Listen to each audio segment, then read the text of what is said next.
Delegations from the two countries have been meeting to discuss North Korea's participation in next month's Winter Olympic Games.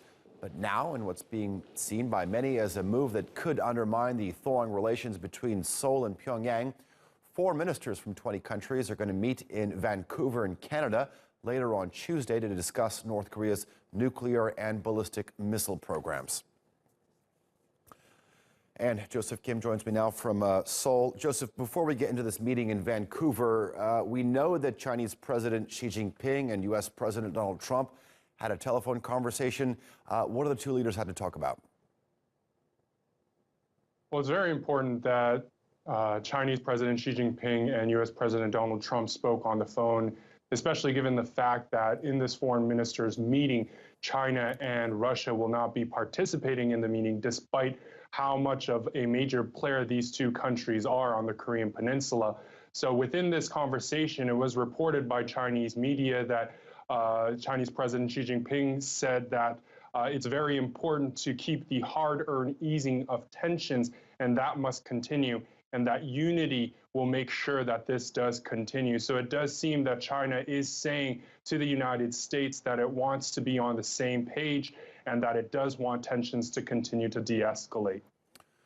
And also, we know that if you look at this meeting in Vancouver, senior officials from about 20 countries are set to meet in Vancouver. That aside, the two sides are attempting to open talks. So is this an attempt by these 20 countries to put additional pressure in terms of diplomacy and economic pressure on the North in terms of its missile program? Well, we have to think about when this meeting was first decided upon. It was in September, and that's when tensions were really high on the Korean Peninsula. We had President Donald Trump making those fire and fury comments, and that's exactly when these countries came together and said that they need to come up with some kind of solution in order to make sure that tensions are calmed on the Korean Peninsula. That's why you'll have foreign ministers from 20 nations, including South Korea, Japan, Turkey, as well as the UK and Australia coming together. And what the main priority is, what they have said, is to make sure that they do tone down tensions. But I don't know if that's possible, especially given the fact that they said this is a way to figure out how to reinforce sanctions.